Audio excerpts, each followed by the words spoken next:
అయితే ఇవాళ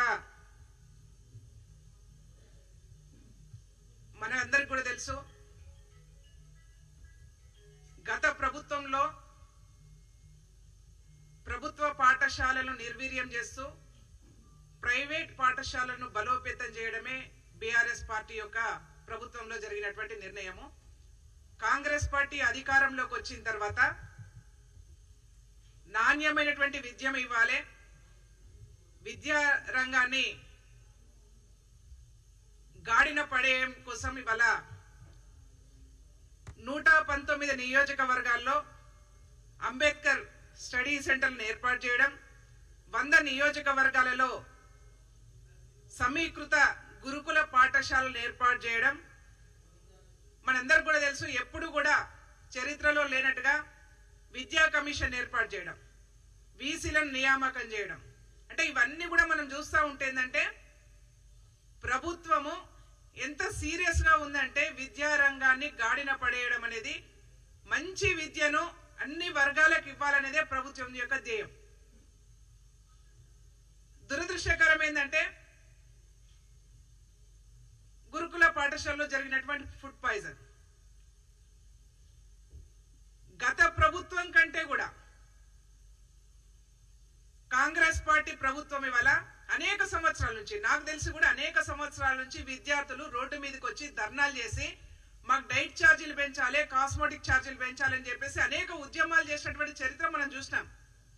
కాంగ్రెస్ పార్టీ రేవంత్ రెడ్డి గారి ప్రభుత్వము అధికారంలోకి వచ్చిన తర్వాత విద్యార్థులను మంచి భోజనం పెట్టడం కోసం డైట్ ఛార్జీలు పెంచినటువంటి ఘనత ఇవాళ కాంగ్రెస్ పార్టీకి మాత్రమే దక్కింది.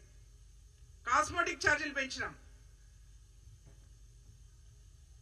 అంతేకాకుండా ఏంటంటే విద్యారంగం బలోపేతానికి 21,000 కోట్ల రూపాయలు ప్రభుత్వం కూడా కేటాయించడం జరిగింది.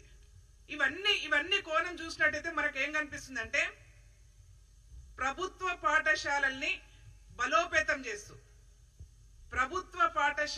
బలోపేతం చేస్తూ నాణ్యమైనటువంటి విద్యను అందించడం కోసం ఇవాళ కాంగ్రెస్ పార్టీ నిర్ణయం తీసుకుందనేది మనందరికి కూడా అర్థమవుతా ఉన్నది.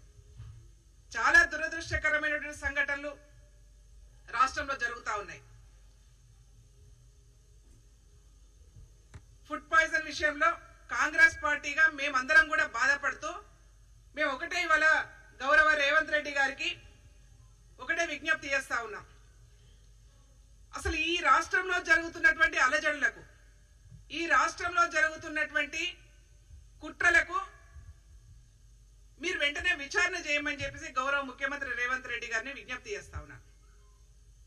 ఎంతో నమ్మకంతోని పేద వర్గాలు, బలహీన వర్గాలు వాళ్ళ పిల్లల్ని హాస్టల్కి పంపిస్తే, చదువుకోమని పంపిస్తే గవర్నమెంట్ ఒకవైపేమో డైట్ ఛార్జీలు పెంచుతూ వాళ్ళకు మంచి విద్యను అందించడం కోసం అనేక రకాల చర్యలు తీసుకుంటున్నటువంటి ఈ తరుణంలో మాకు ఒక డౌట్, అనుమానం కలుగుతా ఉంది. ఏంటంటే దీని వెనుక ఒక కుట్ర దాగి ఉన్నది.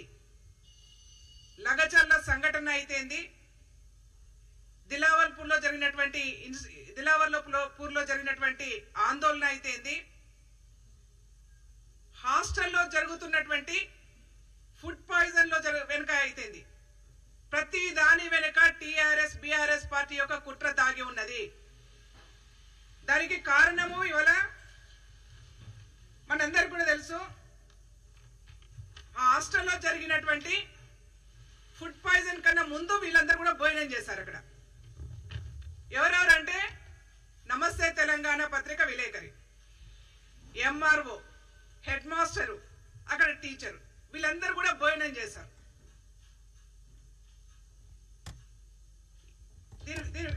ఆ రోజు వీళ్ళందరూ కూడా భోజనం చేయడం జరిగింది. నేనేమంటున్నానంటే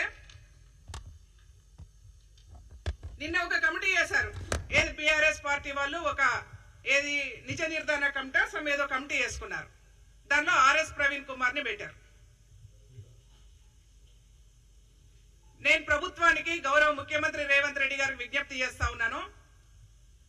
కేటీఆర్ గారి కనుసన్నల్లో బీఆర్ఎస్ పార్టీ ఆర్ఎస్ ప్రవీణ్ కుమార్ కనుసన్నల్లో ఈ కుట్రలు జరుగుతా ఉన్నాయి. హాస్టళ్లలో జరుగుతున్నటువంటి ప్రతి కుట్ర వెనుక ఆర్ఎస్ ప్రవీణ్ కుమార్ యొక్క హస్తం ఉన్నది.